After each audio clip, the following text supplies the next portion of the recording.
With that, over to you, Dr. Hasib.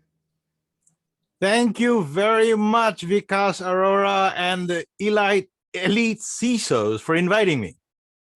We will have an interactive session, as Vikas mentioned. And thanks to Zoom Airlines, I'm able to visit you Thursday morning in India, even though it is Wednesday evening in the USA. So let's get started by thinking about the two most difficult questions we all face during a job interview. Tell me about yourself.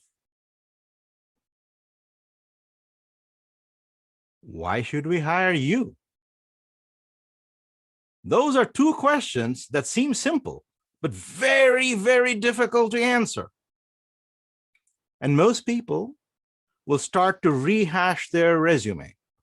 And sometimes they will share their entire life story. And then they will wonder, why did I get rejected? Well, if you build a personal brand and know who you are and what your mission in life is, both of these questions will be very easy for you to answer. First, let's explore why people buy anything. People buy when they feel the value is higher than the price. And value is a feeling. And value is created through an emotional connection. The more emotional connection you have to something, the higher your perceived value. Example, if you have children, how valuable are your children? Parents, how valuable are your parents? Your friends. The other thing is that our perceived value of the same item can change dramatically based upon supply and circumstances. Under ordinary circumstances, we may be willing to pay 25 cents, say, for a bottle of water, or say, 2 rupiah. But after going through the security checkpoint at an airport, our willingness to pay 20 rupiah, 20 rupees, or $2, or even higher for that same bottle of water increases dramatically. If there is a limited supply of anything, our perceived value of that item rises. There's a rare coin or a single painting by an artist can be sold at an exceptionally high price. Now, suppliers will often restrict the availability or give people incomplete information to sustain high prices, right? Now let's apply the same concept to you. How many people around the world are like you?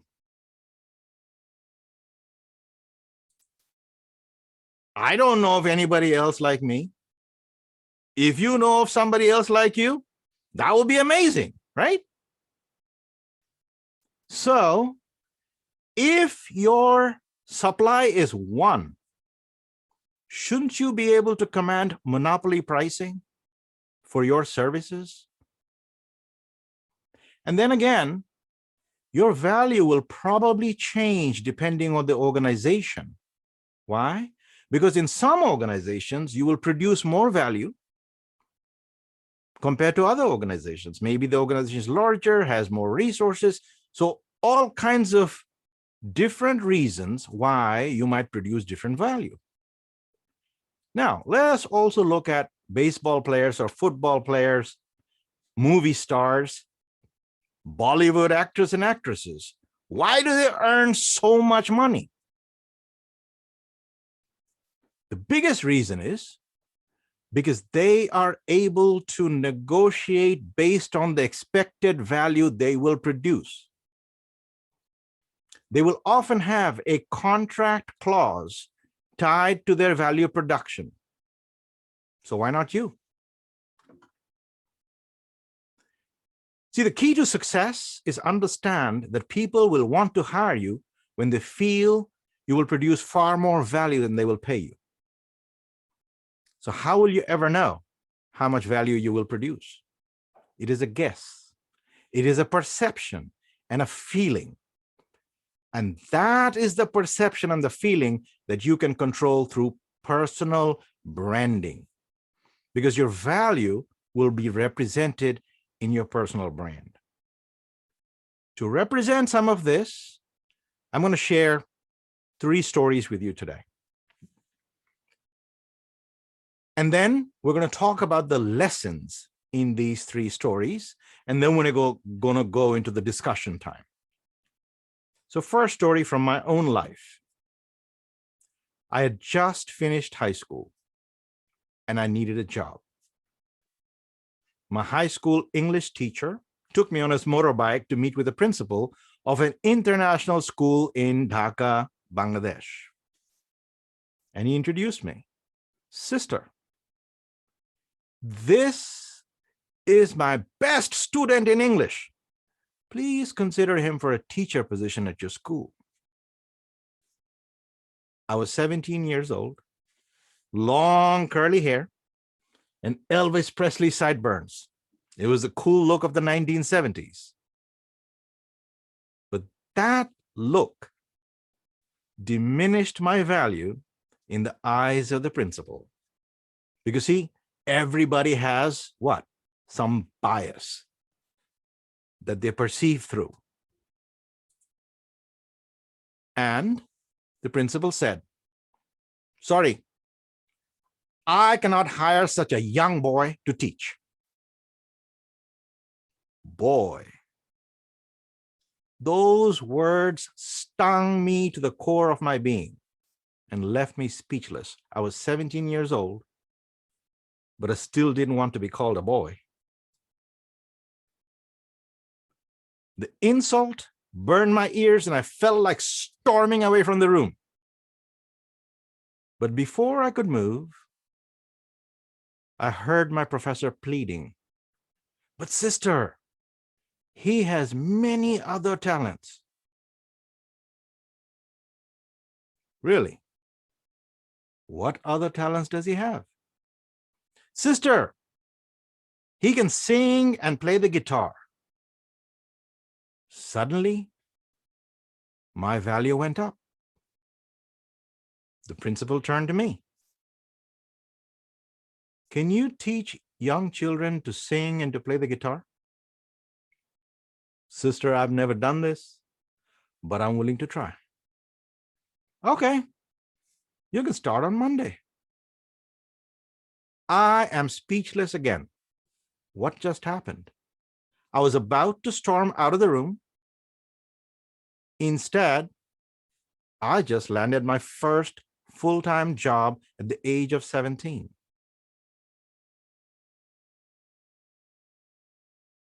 Second story. In 2016, after spending more than 30 years as a digital leader in healthcare, biotechnology, education, and energy, I joined an online university as chair of a graduate cybersecurity program with 1,500 students globally. While teaching my first class, I was very intrigued by a paper submitted by a student named Naalphatu Toure. Her story is in my recent book, Bring Inner Greatness Out. The substance was excellent, but the writing needed some work. So I scheduled a call with Naalphatu, and I was shocked by what I found out. First, she was repeating this class because the previous professor had failed her by half a point, 0.5. During the entire term, the professor never talked with her. The professor never mentioned her weakness in the English language or that we had a writing center, free writing center. Every student could use it. If they had any trouble with their writing, They would get coaching on writing, and we would help them. The professor never told her that she was missing some assignments, which would immediately have increased her score to a passing grade. When she contacted the professor, after learning she had failed, the professor simply said, "You're not prepared for this course or program." After listening to her story, here's what I told Naalphatu. Don't feel bad. Don't feel bad about this incident. Instead, celebrate it. She was shocked. Why would I celebrate that? Well, if that professor didn't fail you in that class for half a point, you and I would never meet. You would not be in my class. And this opportunity that you now have to be my student and be mentored personally by me would never have happened. And because it has happened, I will personally give you the guidance that you will need, not only to succeed in my class, but the entire program, because I'm the chair. I will make sure that every professor treats you properly and no professor ever treats you like the first professor did. She eventually graduated with honors. And because I was mentoring her, she spoke at conferences, because that's one of my biggest things. I want my students to be speaking. She finished an MBA degree. And in February of 2020, she placed first in a Capture the Flag contest at a cybersecurity conference. And then she became a mentor to a university's ethical hacking club, just really after graduating. And today she has a brand of her own, successful career, and has launched a website called scipeeps.com with her friend. Now we come to the third story. By the fall of 2016, I had completely overhauled the graduate program, because that was my job as program chair. I wanted to make it career relevant. I didn't want quizzes. I didn't want anything. I want real world projects. US CIOs and CISOs, you know that you have all kinds of real world projects going on. Well, I created smaller versions of those because I have been a CIO for 12 years. So I knew what they would have to do in the real world. So I created smaller scale projects like that. I also eliminated textbooks and created business and risk management concepts into the graduate program. I also put in personal branding, all kinds of things in there, presentations, PowerPoints, all of that. Now, this was an innovative program, brand new. So guess what? It was messy. If you have done innovation as CIOs and CISOs, you know, anytime you do something new launch of anything, the first iteration could be messy. So Tomiko Evans reached out to me to complain as program chair about the problems. I listened to her complaints and I took notes. What I sensed was a person with a passion to succeed. It was a pioneering spirit. She came to this master's program to jumpstart her career. And all her complaints were 100% valid. However, there was a big problem. I could not fix her problems right away. Because as you know, with any iteration, like a software development, it will be in the next cycle that I would be able to fix her problems. So I was honest with her. I said, I cannot solve all your problems this term to benefit you, but I will solve all the problems for the following term. But for you, I would recommend do not focus on the problems. Focus on the solutions, because every problem has a solution. If you focus on the problems, you will lose sight of everything. If you focus on the solution, you will succeed, because innovation is always going to be messy. And as a cybersecurity professional, you will be dealing with messy problems for the rest of your career.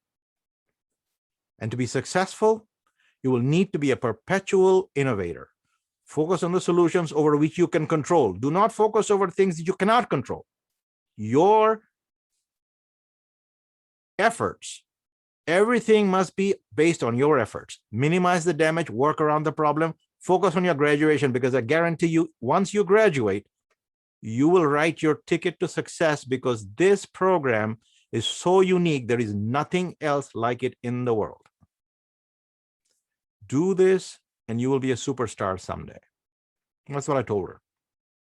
I had no idea what was going through her mind or if my lesson in leadership was actually having an effect. She went away. A few months later, she sent me an email. It was a poem about cybersecurity. Now, I have never seen a poem written about cybersecurity. So she had taken all the lessons that she had learned from me and the class and everything, and she wrote a poem about it. I was like, wow, this is innovation. This is incredible. I was stunned. This poem had rhyme, it had rhythm, and it was innovation. So as a mentor and her career coach, what did I do? I raised the bar. I said, Tomiko, this is amazing. Can you sing this like a rap? Okay. 3 weeks later, Tomiko sent me a recording of that poem sung like a rap. I was like, wow, this is amazing. But Tomiko, it has no music. Can you add some music? 3 more weeks later, there it was. Tomiko singing a cyber rap explaining cybersecurity. Her gestures, her performance, everything was excellent. This young woman had the moves and the voice. So just like any good mentor, I challenged her to rise higher. Tomiko, I would like you to open a cybersecurity conference presentation with this cyber rap. Tomiko was so shocked. Dr. Hasib, what will people think? Tomiko, to be great and to claim your rightful place as a leader in the field, you cannot worry about what people will think. You have to do what no one else will do or can do. No one else can open a cybersecurity presentation with a cyber rap. You can. If it works, you will be an instant superstar. If it does not work, don't do it again. Nobody knows you. You have nothing to lose. Tomiko protested again. But Dr. Hasib, I'm afraid of speaking in front of a crowd. Now that was a real problem. So I told her the truth. Tomiko, you can train your mind to do anything. You can train your mind to overcome this fear. You will need to practice, join Toastmasters, do whatever it takes, but you will have to get over your fear of public speaking. Otherwise, you will never be a star. Tomiko went away. I didn't know what she was doing. But I learned much later that what she was doing was she went to Amazon and bought a virtual reality gadget, which she could put on over her head. And now she could practice her presentation and everything in front of a virtual crowd. Okay. And then after 6 months of practice, so look at this grit. This is what I loved about her. After 6 months of practicing in front of a virtual crowd, she opened a cybersecurity presentation, a major ISC Square presentation with music, video, and dance.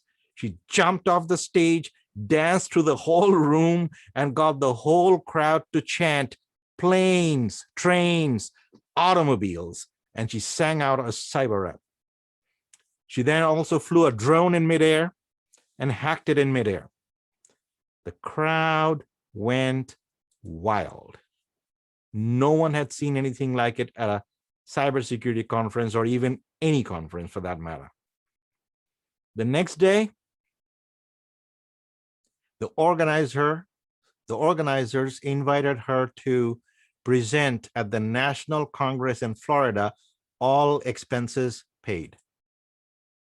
She had not even graduated. She graduated the following year in 2019. So now, at 2019, when we went to the Congress, there were big signs with Tomiko's name on there. She had just won the 2019 Up and Coming Professional of the Year award for all of the Americas. That's North, Central, and South America.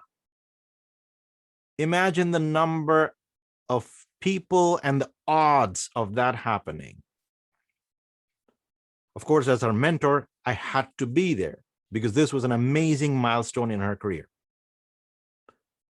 And it was an unbelievable experience for all of us.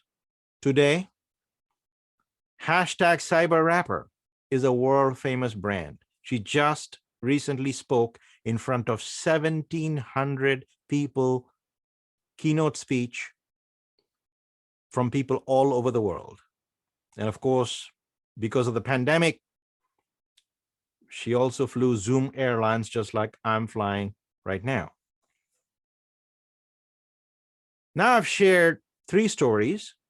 Let me summarize some of the key lessons in these stories, because these stories of our lives will usually have lessons for us that we must try to glean out. First of all, one of the key lessons in some of these stories is that our value must be represented properly during a job interview. If you have been called for a job interview, your qualifications are no longer in question. If you rehash your resume, you will probably be rejected. The key is to convince the interviewer that you are the best value. We must bring all of ourselves to anything we do. All of ourselves, not just the technical skills, not just this skill, that, everything. Because nobody is unidimensional. We all multidimensional.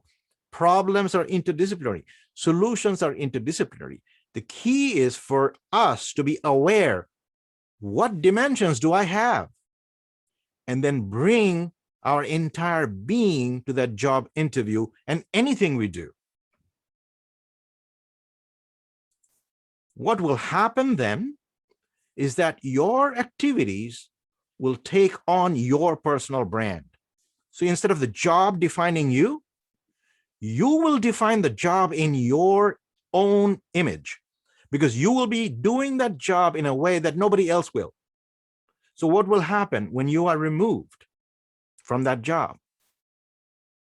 The job and the organization should go down in value, right? Because you were representing the value to that job and that organization. And when you are removed, the organization should now lose money. And your value must be higher than the price. As a matter of fact, the higher the value you can represent, the higher will be your job offer and the final compensation you will negotiate, because it's all perception, right? If you are only representing, say, $100,000 worth of value, you're going to get an offer that's less than that. If, on the other hand, you represent $10 million worth of value, all of a sudden, maybe they'll be willing to pay you even $1 million because they're getting 9 million. Then, focus on the solutions and the future, not the current problems. Do not focus on the past. Do not focus on what you don't have. Because too many people say, oh, I can't do this, I can't do that. And they forget about all the things they can do. You see, nobody's perfect. So We need to take some risks and dare to show what we already have. And we must believe in ourselves, because if we don't believe in ourselves, nobody else will either. We must also recognize that nobody is born extraordinary. Nobody's born extraordinary. In fact, ordinary people become extraordinary by adding a few things. They're just extra things that they add to seemingly ordinary things. Look at what Tomiko did. That little CyberRap and the dance routine suddenly made a normal, common presentation extraordinary, right? All because she dared to do that little bit of extra things. Then focus on your uniqueness and your greatness. It is already inside you. You just need to package it. You have to find it. You have to find those stories, find your uniqueness, package it, and present it in an extraordinary way. Because there is no such thing as a perfect candidate or a perfect human being. We're all born with some issues, some problems. Nobody's perfect. And we never choose where we're born or who our parents are, but we definitely can choose where we end up in life. In other words, we cannot change the past, but we can definitely change the future. And what others may see as an imperfection in us may actually be the key strength that defines us. We were just talking about even the simple thing as a name. Do you know how many times I've been told my name is difficult? Mansur, Hasib, who knows what? But you see, by having that unique name that people may have a difficulty pronouncing, I have suddenly created an opportunity for a conversation. And I start with a position of uniqueness to begin with. Finally, the key thing is that we should never try to be perfect, but what we should try to be, we should try to perfect our uniqueness. You see, we're already born unique. Now let's see what else we can add in there to make it so perfect in our uniqueness that we really can monopolize our power. And that is the most important thing. That way, what happens is that when an opportunity comes, because opportunity could come anytime, we don't know when it will come. But if we have perfected our uniqueness, we will be ready to execute when that opportunity arrives. You see? And that is what I wanted to share with you today. Of course, more details in the book, but now let's go into the conversation. Let us now chat and ask questions, comments from you. I want to hear, I've shared a lot of things right now with 3 stories and examples. I've talked about personal branding and all that, success. Let's see what you have to say in terms of questions or any comments about anything I've said.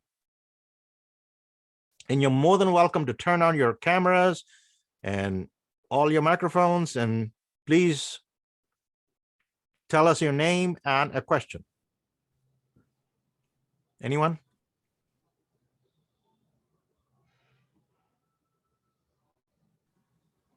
Yeah, hi. Go ahead. I'd like to go first. Please, Anuprita.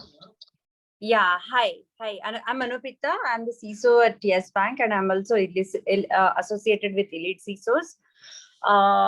So I had one question because, see, it's a very competitive industry, and many times one is that it is always good to be assertive, and you were in the CIO role, so you can very well correlate to that. Mm-hmm. But many times it happens that there are a lot of aggressive people, right? And because of that aggression, it becomes too difficult to present the real story also. And if it is a very short conversation, then that that takes a quick attention than the assertive. So in long term, I perfectly believe that it works, but in a short terms, it becomes very difficult.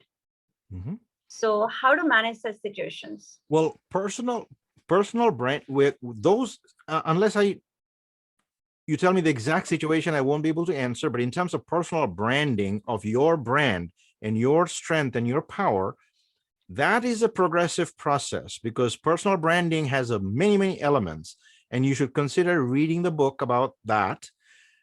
And it starts with your name, but you also have to contribute and have that knowledge continuously going out. So for example, how do we know that you know anything if you have never shared anything? You see, your greatness could be inside you, but nobody knows about it, you see?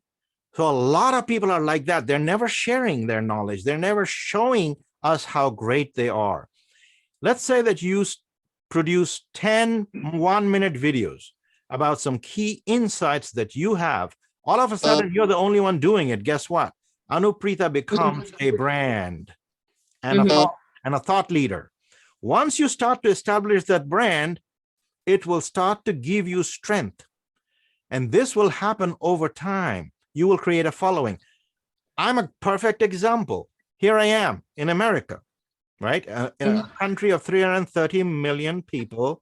I'm a guy from Bangladesh. How do I establish a brand here? I'm a guy with a very funny name in this society. How did that happen? Through personal branding. You see? How did I win voting contests against companies like IBM and a whole bunch of other big companies that had ad dollars, all these things? How? Why are people voting for me? Because I've been contributing knowledge and creating the mind share and creating that relationship of positive relationship. You see, it's all about relationships, right? Personal branding is how many people can you build a relationship with, positive relationship with. What will happen then, these naysayers and loud noises, they will become the minority. They will have become very small. It has already happened. Yeah, so I agree. I agree with your point. I agree in the sense like, okay, I can correlate because transactionally that doesn't build the brand, but brand is always built over a period of time. And a lot of things, that perception can be built through a branding only, and that can create the value to the world. So absolutely, perception. You got it, because perception is the key. You see, the perception of your greatness is more important than the greatness itself. Because if you have greatness, you know it. But if you don't create the perception, nobody else knows it. So the perception of your greatness is more important. You will see a lot of people that don't know anything will often create a lot of noise. And we see that in the CIO, CISO industry today. There are more people selling snake oil today, which is why you're seeing all kinds of breaches all over the world, right? In a country like America, we got all kinds of people in our data, okay? Why is this happening? Because we still don't have the leadership necessary and engage the right brains, you see? Sure. We have a lot of people in executive positions that are not qualified for those positions. Yeah, true. True. Thank you so much. I think that was really, really good. You're saying something. I'm sorry. No, go ahead. Next question. Somebody else. Thank you, Anuprita. Thank you. Thank you, Dr. Nice. Morning, Sanjay here. So I have a question. You are rightly put that you have to create your brand and you are dealing with the people. So my point is, if I am dealing with a different set of people, those who don't have background in cybersecurity, we have to handle and drive the cybersecurity in organization. And the time is always a constraint. You have to do whatever you want to do quickly. So while branding, whatever you have said, it is really right. You have to connect with the people, and once the networks are established, they will get connected. They will start believing you. The perception about you will change. How to quickly analyze the different sets of people, different sets of businesses to understand what will really impact fast. Because the time is always a challenge. We cannot yes, as you said, it will take a time to build a brand and all these things. But on other side, how we can quicken this process, how to read what is their requirement, what they will expect, and then we can really start reading what they want. We can start delivering what is expected. So you're talking about clients. Yeah, client, Yes. it is within my organization, but they Ah. comes from different sector. They don't have background of cybersecurity, and it becomes a challenge to really convince them this is the threat and this is to be done, and really understand what will make them really energetic in this field. They start contributing, participating wholeheartedly, You're talking and about they executives above understanding you? the yes. Are you talking about executives above you? No, it is executive above me, executive my peers, some people below. So there are it is a that's why I said it is a cross-sectional thing which is spreading across different background, different levels. So and the whatever we want to do, it is a single person. So or a single person or a small team. Overall, So overall, it is still a matter of yeah, building relationships. So I was CIO for 12 years, and my biggest job was relationship building. So initially, this book, the Cybersecurity Leadership book, that has been out since 2014. So if you haven't read that book, that would be a good one to read on how I did that. It was all through relationship building. And over there, I talk about the 7 roles of the Chief Information Officer and the Chief Information Security Officer. If you're not doing all 7 of those roles, then consider doing some of those roles, because one of the things that I've noticed a lot of people don't do is spend enough time in the relationship building. I used to walk around the halls, and that's what I spent most of my time in, understanding what is their business and everything. So any project that I ever did was their project. It was never my project. I never told them what to do. It was always, oh, you want to do this? Let's figure out how we can do this together. And I became their partner. Even the budget was in their hands. I did not have a separate budget. I'm not a big believer in having CIOs and CISOs having their own budget, besides the only thing about the staff. All the project budget comes from the business units. That's the way I that always. is a similar situation. So I think I will go through your book, and if any points are there, I will connect with you on getting your guidance. Yes, and the other thing is that if we can get the organizational people to agree on the values, because many times organizations are kind of growing helter-skelter because they have not established what is their culture. They're not clear about their mission. They're not clear about their values. So I talk about in that book that as a Chief Information Officer, we have to create that culture based around values that will guide the behavior. If we can agree, let's say, in the nuclear power plant, for example, safety was the #1 value for the entire organization. So I made information safety, data safety, the same thing as plant safety. And all of a sudden, we were all in the same boat, all in the same culture. So we have to see what is it that is the predominant culture. If they don't have a culture, then we need to help the organization build that culture. And then we have to explain that our job as cybersecurity professionals or chief information officers and CISOs is not protection, none of that. It's about business enablement. It's about business success. We are the productivity and innovation drivers of the business. That's how I always sold myself. I make money. Thank you for your guidance. Absolutely. I'll go through that book and I will connect with you. Absolutely. Thank you. Any other questions? This is great. Excellent question so far. Wonderful. Thank you. Who else?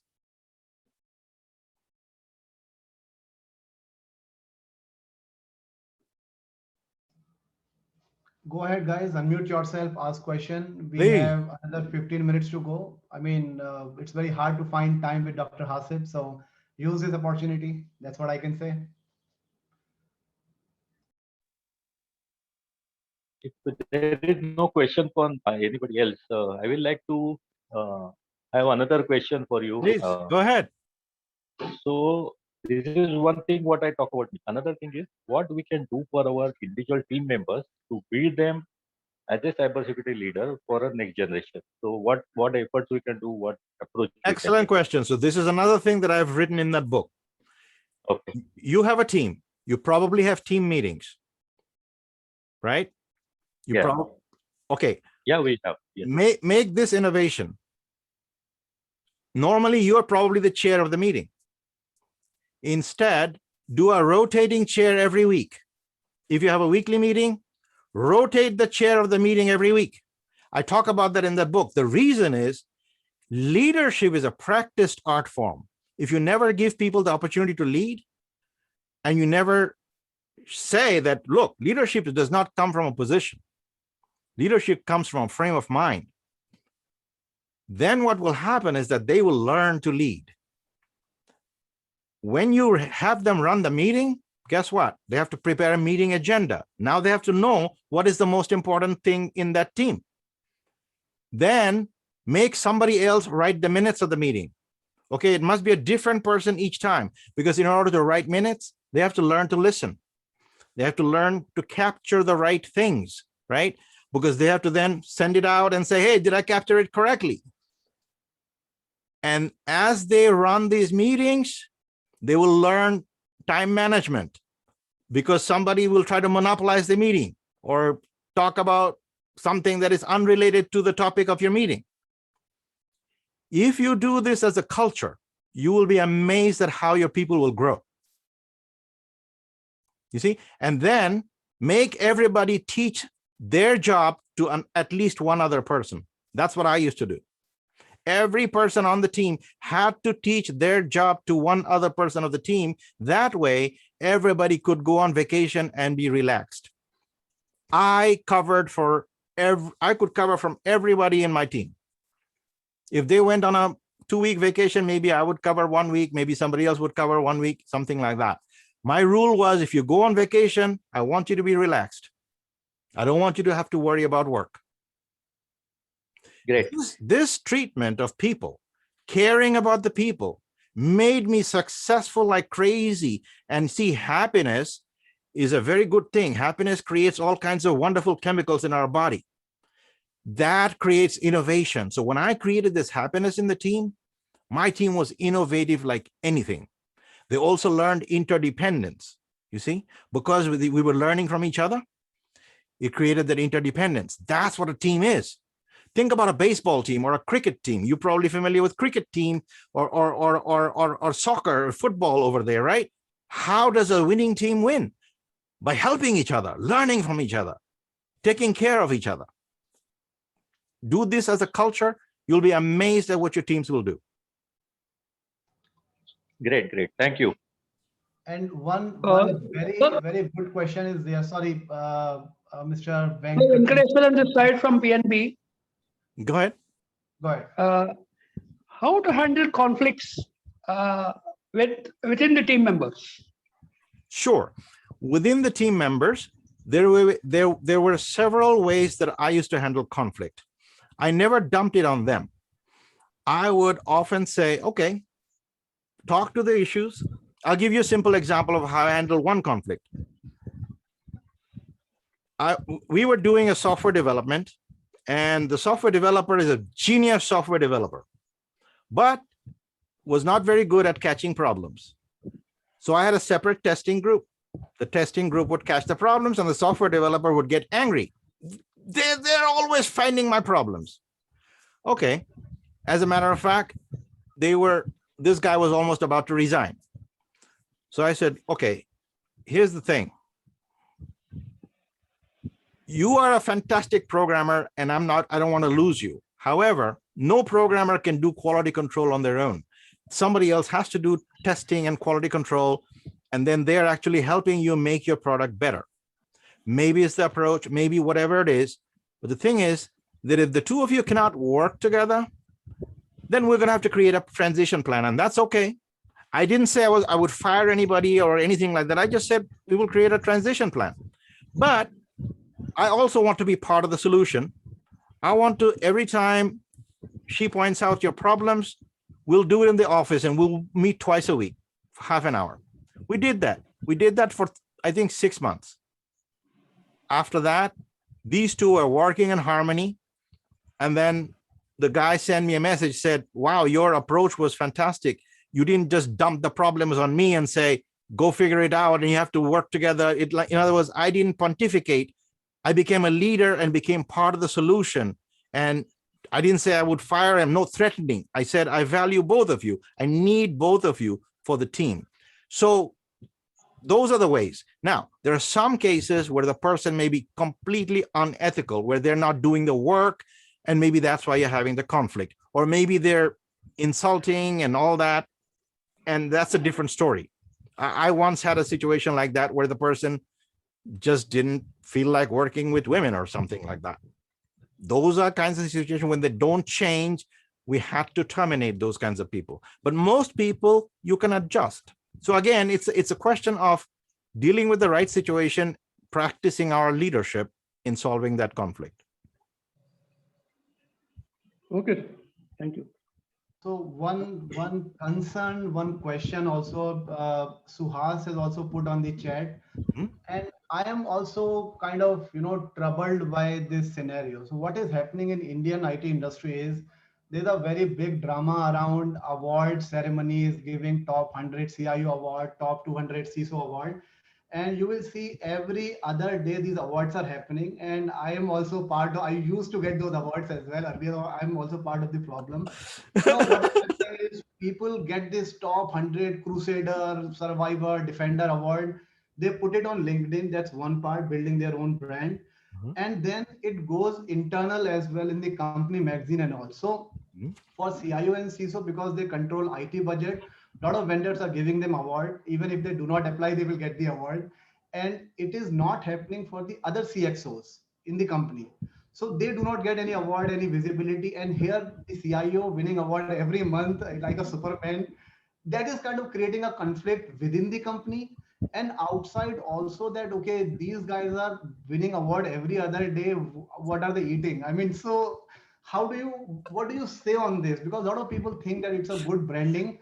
It used to be when there was some process around it, but now everybody opens a company and gives the award. So, one point, Vikas, just to on top of it is, like other CXOs, are those CIOs and CISOs really adding also value to the internal company? Absolutely. That's also an important question, that while we are getting awards and we are marketing ourselves, but the CEO and the others will also ask internally that, does this gentleman really, and that actually also values the creates, whether that is just a marketing campaign of an award or whether it is really an award. Absolutely. Deserving So one. what are your views around it, Dr. Hasib? How much, first of all, these awards and how much branding like this is good? Is it negative branding? I think it's affecting you. No, this is actually a very fascinating question, because I was thinking about this myself, because I was looking at the mushrooming of awards, but there are some awards that are truly elite awards. So for example, in the United States, at least, an award from ISC Square, that's a very, very prestigious award. Then there's a magazine called SC Magazine, and they've been giving awards for the last 30 years or so. And they give awards for like the best cybersecurity higher education program in the USA and stuff like that. So awards do also have their own brands. Some awards have more value than the others. In my case, my suggestion is to focus on the awards that you really want to win. If you are going to build a brand, you are going to need to try to win some of the prestigious awards. So for CIOs and CISOs, if you can get this, one of the ISC Square Awards. So ISC Square Awards is very prestigious and all over the world. As a matter of fact, I believe there are even special awards for that segment of the world, because as I told you, my student won for the Americas. Well, that same award is available for Europe and maybe Asia and things like that. I would focus on getting the right awards. You will want to get some awards for your brand, and you will get them based on some projects, and they will define all those projects and everything for you. As for all the other nonsensical awards where people are sometimes paying for these awards, what are you going to do? It's a free world, right? I don't enter those awards. If you have to pay for an award, I don't even compete in those awards. Yeah, Indian industry is a little different. They will send you award whether you want it or not. True,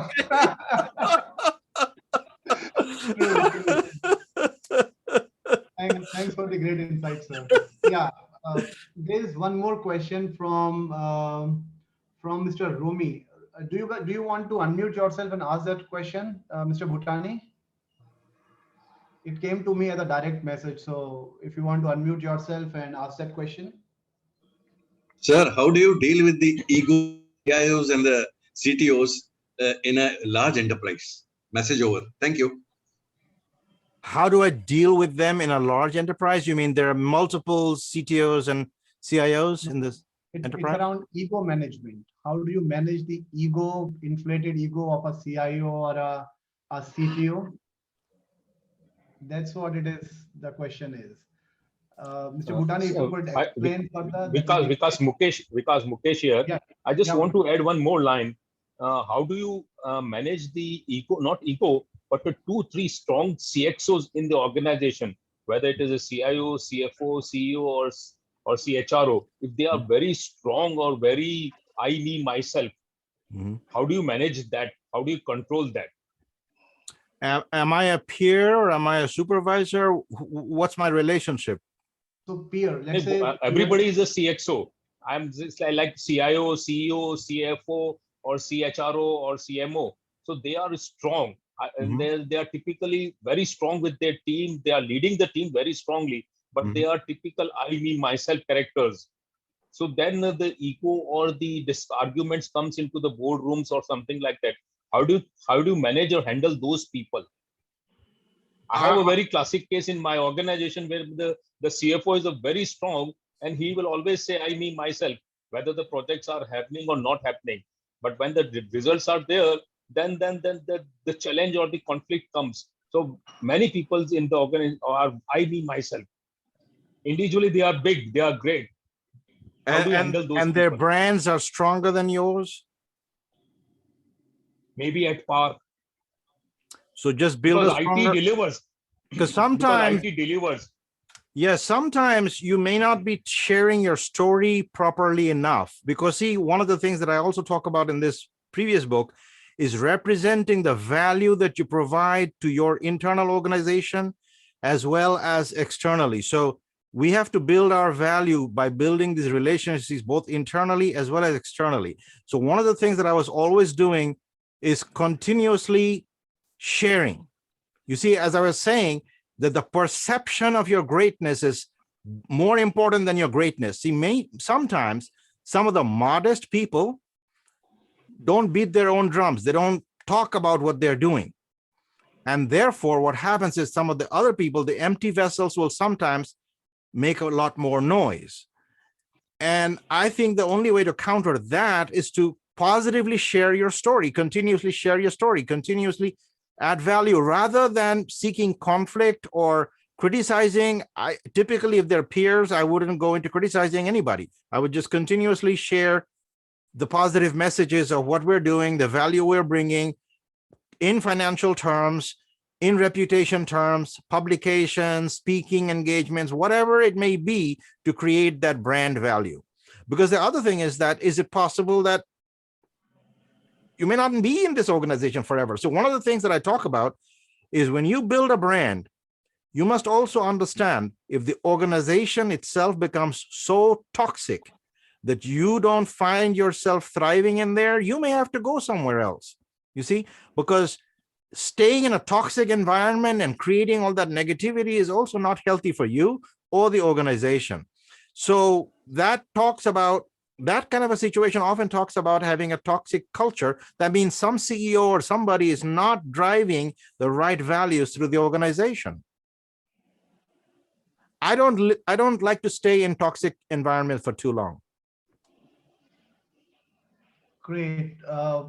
Being cognizant of the fact that it is very late for you, Dr. Hasib, that was the last question that we would take. Okay. I request everyone to turn on your cam. Let's show that we are alive, right? It's a pandemic time. Everybody needs some energy. So conference in India. Wow, this is like awesome.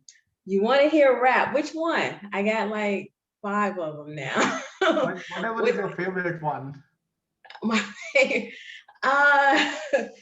Okay. Inner Greatness. Oh, that one? Oh, you want some music too or something? Yeah, because this is the one about this event, right? Bring inner greatness out. She wrote a rap about that. Oh, okay. I'll also Tomiko, like to it say should be- something. I'm a mentee of Dr. Hasib. This has been Felicia. great. Yes, this has been great. He's an amazing mentor, you know, to me here in the US, and it's been a pleasure to, you know, hear him speak about bringing out inner greatness. This is something he lives and he teaches us and he preaches this to us all the time. So he lives this talk. Yeah, I mentored Felicia also from day one. Gift, go ahead. Tomiko, I have my dancing shoes on. What? I didn't hear that one.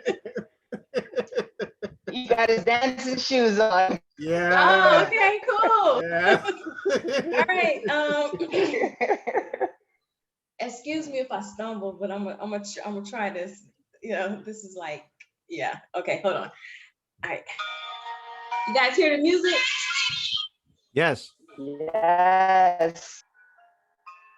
Inner greatness, inner greatness, inner greatness, inner greatness. Give yourself a chance, check the mirror, dance, YouTube can enhance, greatness is a choice. Look at W. Du Bois, shout loud with the voice, celebrate and rejoice. Ooh, why your hands so moist? Don't be scared, you not there, don't eat bonbons and click it up. Challenge there, you elsewhere from your greatness, from your greatness, from your greatness, from your greatness. Coaching, mentor, sponsor, which one gonna fit ya? Inner greatness, inner greatness, inner greatness, inner greatness. Coaching gotta pay for, mentor build a rapport, then they get to know you well. Now they sponsor build your clientele of your greatness, of your greatness, of your greatness. Oh, nothing less, think of you as the best. You got talent and finesse. I will vouch and attest. History cannot even rest. Just go out and show your inner greatness, inner greatness. Innovate, motivate, communicate, don't hesitate, stimulate, don't complicate, appreciate, congratulate, demonstrate your inner greatness, inner greatness, inner greatness. Coaching helps you build yourself. If you get that changing wealth discussion and rehearsing and recording and feedback, mental health to build yourself up to see what you lack. Coaching bill hourly, some sneak a salary by offering you all these things. How ethical can that be? Some out for the money. Some out for the money. It's okay to get a coach. It doesn't mean you don't know the rope. Just stand up, head up, build yourself and level up. One more tip. One more tip. One more tip. You hit that relationship. Mentors got that down pat. Something that coaches lack. Mentors got that greater goal. They won't treat you stone cold. Building bonds is what they do, just to get to know you. Now they like family. Got that uncle and auntie. They help, advise, they speak their mind. They give their time without a dime. They help, advise, they speak their mind. They give their time without no dime. Now they know you better. Put it all together and what do you got? They know you better. Put it all together and what do you got? Sponsors get you noticed, take you from the dust high. Clean up, polish up, dine and not interrupt. They put your name in people in market content. It's so clear. Expose your work on LinkedIn. Do something different, not to blend. Sponsors on steroids, marketing ring, rich tabloids, and some really enjoy.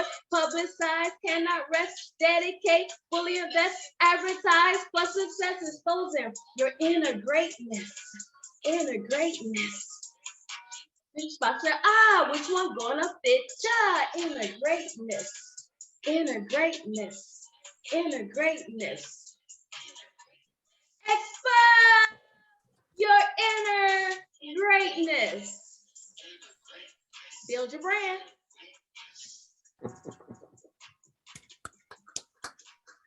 Wonderful, Tomiko, wonderful. Woo! Very nice. Good job. Now you see why she won the award. She can write a rap on anything. Wonderful. This will give us energy for rest of our day. Thanks a lot, Tomiko. Very nice. You're welcome. Thank you. Great. Perfect. All With right. that, close our session. Thanks, Yes. Dr. Hasib, and great meeting you all. Thank you, everyone. Bye for now.